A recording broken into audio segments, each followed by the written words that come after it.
হারামজাদা বাঘ, আমার ক্ষেতের আখ চুরি করবি? নে, এবার আমার পুকুরে কাঁকড়া ছেড়ে দিলাম। এবার কাঁকড়ার কামড় খাবি আর মজা বুঝবি। বাঁচাও, কে কোথায় আছো? আমাদেরকে কাকড়ায় কামড়ে মেরে ফেললো।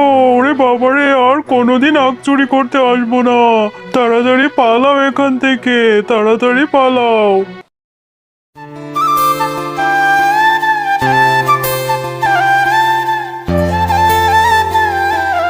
আরে আরে, এই শেফা, দাঁড়া দাঁড়া, মনে কি রং লেগেছে নাকি?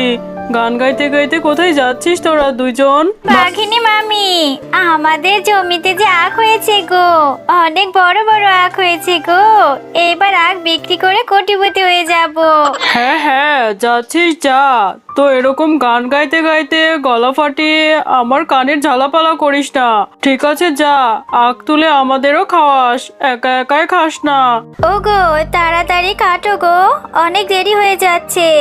এই গরমের মধ্যে আর দাঁড়িয়ে থাকতে ভালো লাগছে না। এই আখগুলো নিয়ে আবার বাজারেও তো তোমাকে বিক্রি করতে যেতে হবে। চলো চলো, তাড়াতাড়ি চলো। এরপর শেফা শিয়ালিনী ও মিচকে শিয়াল তারা তাদের জমি থেকে আখগুলো তুলে নিয়ে বাড়ির দিকে যেতে থাকে। আর মিচকে শিয়াল সে আখগুলো কেটে নিয়ে বাজারে সে রস করে বিক্রি করতে থাকে। আসুন আসুন, রস খেয়ে যান, আখের রস, তরতাজা আখের রস, আমার জমি টাটকা আখের রস। আসুন আসুন দাদারা, দিদিরা। ও মিচকে ভাই, তোমার জমির আখের রস, তাহলে আমাকে এক গ্লাস দাও দেখিনি। আমার যে তৃষ্ণায় গলাটা ফেটে যাচ্ছে, আর তোমার এই টকটকে রসগুলো দেখে কেমন লোভ লাগছে। আয় মিচকে, আমাকে এক গ্লাস রস দে দেখিনি। সে কখন থেকে দাঁড়িয়ে আছি, তুই তো কথা শুনছিসই না। তাড়াতাড়ি এক গ্লাস রস দে। আরে বাঘ মামা, তুমি রোজ রোজ এসে বাকিতে রস খেয়ে যাও। এভাবে বাকিতে রস দিলে আমার ব্যবসা যে লাটে উঠে যাবে। আজকে টাকা দিতেই হবে, আগে টাকা দাও, তারপর রস খাবে। তোর কি মাথা ঠিক আছে?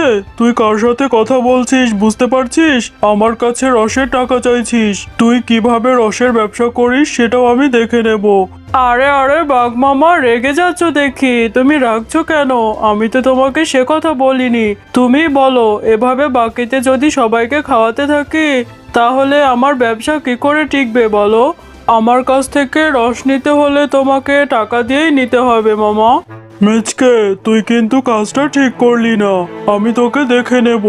তোর জমির আখ কি করে তুই বাজারে এনে বিক্রি করিস সেটাও দেখে নেব। আরে আরে মামা, দাঁড়াও দাঁড়াও, রস খাবে না? খেয়ে যাও রস। হ্যাঁ গো, শুনছো? ওই মিচকে আর শেফা তো ওদের জমিতে অনেক আখ ফলিয়েছে। আমি যে আখ খেতে কি পছন্দ করি, আমি বললাম যে আমাদের কিছু আখ দিয়ে যাস, ওরা কোনো পাত্তাই দিল না। তুমি আমার জন্য কিছু বাজার থেকে আখ নিয়ে এসো তো। হ্যাঁ গিন্নি, আখ যে আমারও খুব পছন্দ। আজকে মিচকে আমার সাথে যে বাজে ব্যবহারটা করলো, আমি সারা জীবন মনে রাখবো। ভাবছি মিচকেকে কি করে যে একটা উচিত শিক্ষা দেওয়া যায় যাতে ও আর এরকম না করতে পারে। হ্যাঁ গো, তুমি ঠিকই বলেছো। জমিতে একটু ভালো ফসল হয়েছে বলে দুজনের খুব ভাব বেড়েছে। আমি বলি কি, আমরা আজকে রাতে গিয়ে ওদের জমির সমস্ত আখ চুরি করে নিয়ে আসবো। এরপর মন ভরে আখও খেতে পারবো, আর বাকি আখগুলো বাজারে বিক্রি করে মোটা অঙ্কের টাকাও পাবো। হ্যাঁ বউ, বুদ্ধিটা কিন্তু তুমি ভালোই দিয়েছো। তোমার বুদ্ধির জবাব নেই, এই জন্যই তো আমি তোমার বুদ্ধিতে চলি। এরপর রাত্রেবেলা বাঘ এবং বাঘিনী তারা দুজনে মিচকে ও শেফার জমিতে আখ চুরি করতে যায়। ওগো, তাড়াতাড়ি করো গো, আমার কিন্তু খুব ভয় ভয় লাগছে। একে তো অন্ধকার রাত, তারপর কেউ দেখে ফেলে মান সম্মান যাবে। তুমি কি একদিনেই সব আখ নেবে নাকি? কালকেও আবার আসবো, চলো যাই। এরপর অন্ধকার রাতে বাঘ এবং বাঘিনী আখ চুরি করে নিয়ে বাড়িতে চলে যায়। আর বাড়িতে গিয়ে বাঘ এবং বাঘিনী মিচকের জমির সেই আখগুলো কেটে তারা খেতে শুরু করে দেয়। পরের দিন সকালবেলা মিচকে শিয়াল ও শেফা শিয়ালিনী যখন তাদের আখের জমিতে যায়, গিয়ে দেখে তাদের জমির আখগুলো কে যেন কেটে নিয়ে গেছে। ওগো, আমাদের এত বড় সর্বনাশ কে করলো গো? আমাদের জমির আখগুলো কে যেন কেটে নিয়ে গেছে। এখন আমাদের কি হবে? এত কষ্টের ফসল, কত টাকা খরচ করেছি আখগুলোর পিছনে, আমার যে সব স্বপ্নই মাটি হয়ে গেল। বউ, তুমি এত দুঃখ করো না, নিশ্চয় আল্লাহ একটা ব্যবস্থা করবে। এই আখগুলো এখন বাজারে কেটে নিয়ে যেতে হবে, না হলে যে এগুলো চুরি হয়ে যাবে। হ্যাঁ গো, তাহলে তাই করো। বাকি আখগুলো তুমি বাজারে নিয়ে বিক্রি করো, আর এই আখের গোড়াগুলো অন্য কোথাও রোপণ করার ব্যবস্থা করতে হবে। আর আমাদের সর্বনাশটা কে করলো গো? কে আমাদের সাথে এমন করতে পারে বলো দেখিনি?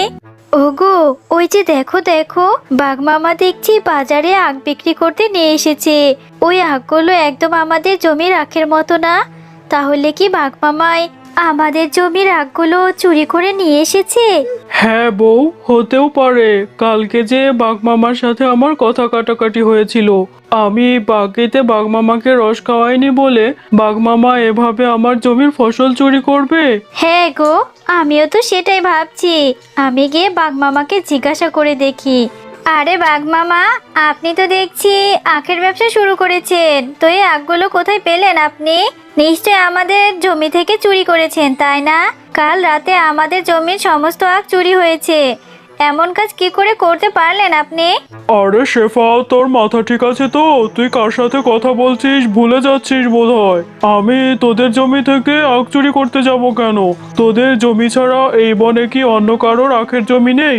আমি অন্য কারোর জমি থেকে কি আখ কিনে এনে ব্যবসা করতে পারি না নাকি? ওগো, আমার মাথায় একটা বুদ্ধি এসেছে। আমাদের যে অবশিষ্ট আখগুলো আছে সেগুলো আমরা আমাদের এই পুকুরে রোপণ করি, আর আখগুলো পুকুরে রোপণ করে পুকুরে কিছু কাঁকড়া ছেড়ে দেব, যাতে আমাদের আখ চুরি করতে আসলে কাঁকড়াগুলো ওদের কামড়ে উচিত শিক্ষা দেয়। বাঘ মামা আখ চুরি করবে না? আজকে এসো আখ চুরি করতে, বুঝবে মজা। এই কাঁকড়াগুলোর কামড় খেলেই চুরি করার শিক্ষা পাবে। এরপর রাত্রেবেলা বাঘ এবং বাঘিনী মিচকের পুকুরের আখগুলো চুরি করতে আসে। কিছুক্ষণ পরেই তাদের দুজনকে পুকুরে থাকা কাঁকড়াগুলো কামড়াতে থাকে। ওরে বাবারে, ওরে মারে, আমাদের যে কাকড়ায় কামড়ে মেরে ফেললো গো। আর আখ চুরি করতে আসবো না। কে কোথায় আছো গো? আমাদের এই কাকড়ার হাত থেকে বাঁচাও, আমাদের মেরে ফেলবে। আরে বাঘিনী মামি, বাঘ মামা যে, এই অন্ধকার রাতে তোমরা আমাদের আখ চুরি করতে এসেছো, আর তোমাদের চিৎকার চেঁচামেচিতে ঘরে যে থাকতে পারলাম না। উচিত শিক্ষা হয়েছে, অন্যের জমির ফসল চুরি করে খাওয়া। আরে মিচকে, শেফা, আমাদের ছেড়ে দে। তোদের কাকড়াগুলো আমাদের মেরে ফেললো রে। আর কখনো আখ চুরি করতে আসবো না বাবা। আমাদের উচিত শিক্ষা হয়েছে, এবার থেকে টাকা দিয়ে আখের রস কিনেই খাবো। আমরা জানতাম যে তোমরা নিজেদের লোভ সামলাতে পারবে না, এর জন্যই তো আমাদের পুকুরে কাঁকড়া ছেড়ে দিয়েছি। এবারের মতো মাফ করে দিলাম, আবার এরকম হলে কিন্তু কুকুরের কামড় খাওয়াবো। বন্ধুরা, আমাদের ভিডিওটি ভালো লাগলে চ্যানেলটি সাবস্ক্রাইব করবে।